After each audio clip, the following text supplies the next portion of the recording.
যখন আল্লাহর সামনে সব মানুষ দাঁড়ায় যাবে, আল্লাহ রাব্বুল আমিন বান্দাদের আমলনামাগুলোকে আল্লাহর সামনে হাজির করাবেন।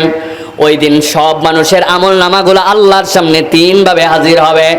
এক ধরনের আমলনামা আল্লাহ রাব্বুল আমিনের রাসূল বলছেন, ইন্নাল্লাহা লা ইয়ানজুরু ইলাইহা, আমার আল্লাহ ওই আমলনামার দিকে তাকাবেন না। ব্যক্তিগুলার আমলনামা আল্লাহর কাছে পেশ করার সাথে সাথে ওই ব্যক্তির দিক থেকে আল্লাহ মুখ ফিরায় নেবেন।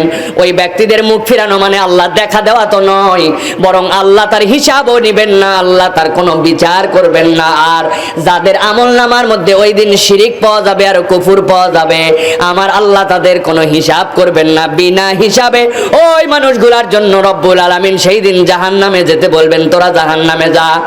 এরপরে দ্বিতীয় একটা আমলনামা আল্লাহর সামনে ওপেন করে দেওয়া হবে, যেই আমলনামাগুলোর মধ্যে দেখা যাবে শিরিক নাই, যেই আমলনামাগুলোর মধ্যে দেখা যাবে কুফর নাই, কিন্তু সেই আমলনামাগুলোর মধ্যে দুইটা জিনিসও পাওয়া যাবে। একটা পাওয়া যাবে কিছু আমল, আরেকটা পাওয়া যাবে জুলুম। দুনিয়ার বুকে জুলুম করেছিল, দুনিয়ার বুকে অপরের অধিকার নষ্ট করেছিল, বান্দার হক নষ্ট করেছিল, কিছু ইবাদত করেছিল, কিন্তু যেহেতু আমলনামার মধ্যে তাদের জন্য শিরিক নাই আর কুফর নাই, আমার আল্লাহ রাব্বুল আলামিন তখন বলবেন, এই বান্দাগুলার জন্য বিচারের জন্য দাঁড় করায় দাও, এদের যথোপযুক্ত বিচার করে পানিশমেন্ট দেওয়া হবে, জাহান্নাম দেওয়া হবে। এরপরে তাদের ঈমান থাকার কারণে নির্ধারিত শাস্তি ভোগ করার পরে আবার জান্নাতের দিকে যাবে।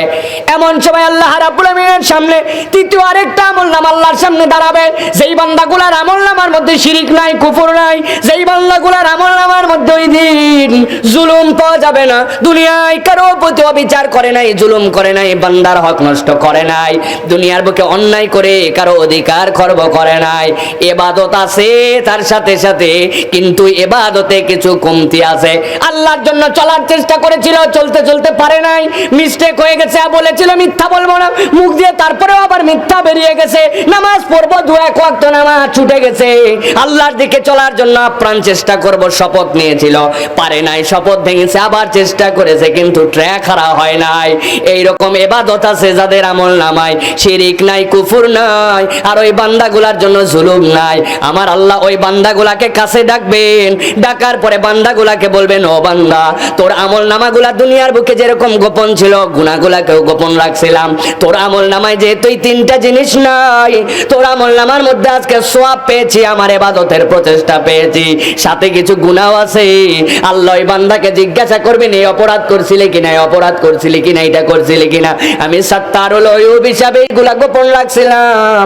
ও বান্দা, আজকের দিনে ওই দোষগুলা তোর গোপনই রাখলাম, গোপন রেখে আমি তোরে মাফ করে জান্নাতে যাওয়ার পারমিশন দিলাম। আমার আল্লাহ রাব্বুল আমিন সাথে সাথে ফেরেশতাদের মাধ্যমে ঘোষণা দিবেন, সালামুন কাওলাম মির রাব্বির রহিম। আমার আল্লাহ বলবেন, সালামুন কাওলাম মির রাব্বির রহিম। ও ফেরেশতারা, যেই বান্দাগুলা দুনিয়ার বুকে ওই দুই ক্যাটাগরির মধ্যে নাই, যেই বান্দাগুলার আমলনামার মধ্যে আমি রব্বুল আমিনের ইবাদতের প্রচেষ্টা পাওয়া গেছে, হকল ইবাদত নষ্ট করে নাই, এই বান্দাগুলার জন্য আমি আল্লাহর পক্ষ থেকে ঘোষণা দিয়ে দাও, সালামুন কাওলাম মির রাব্বির রহিম।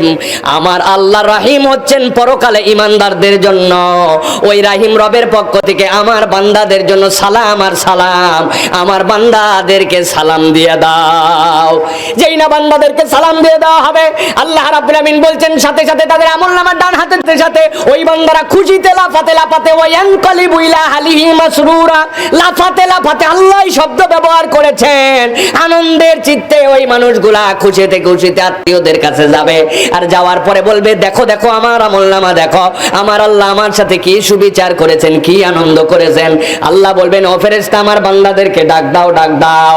আল্লাহর কাছে আসার পরে বলবেন, তোরা যে লাফাইতে লাফাইতে আত্মীয় স্বজনের কাছে যাস, এখনো তো আমার নিয়ামত দেওয়া বাকি আছে বান্দা। আল্লাহ ফেরেশতাদেরকে বলবেন, নূরুহুম ইয়াসআ নূরুহুম বাইনা আইদিহিম ওয়া বিআইমানিহিম, আমার ওই বান্দাদের জন্য ডান থেকে আর সামনে থেকে দুইটা আলো কপালের মধ্যে ঢুকায় দাও, হাতের মধ্যে ঢুকায় দাও। আমার নবী বলছেন, ঈমানদারদের সামনের আলো আর হাতের আলো ওই দিন এমন আলোকিত হবে, এক শহর থেকে আরেক শহর পার হয়ে যাবে, কারো কারো আলো পাহাড় সমপরিমাণ হবে, ওই আলোতে বান্দা পথ চলতে চলতে জান্নাতে যাবে। আমার আল্লাহ বলছেন, যেই না সালামুন কাওলাম মির রাব্বির রহিম বলা হবে, ওই বান্দাদের জন্য আলো দিয়ে দেওয়া হবে। ওই বান্দাদের মধ্যে যাদের ঈমান একবারে কম হবে, মুসনাদে আহমদের হাদিসের মধ্যে আসতেছে এই বিদ্যাঙ্গুলির মাথা দিয়েও বান্দার জন্য একটু আলো বেরোতে থাকবে। কখনো বা আলোটা জ্বলবে, কখনো বা নিভে যাবে, কিন্তু যতটুকুই জ্বলবে আর যতটুকুই নিভবে ওই আলোর পাওয়ারটা এমন হবে, আল্লাহর নবী বলছেন ওই আলোটাই তাকে জান্নাতে নেওয়ার জন্য যথেষ্ট হয়ে যাবে।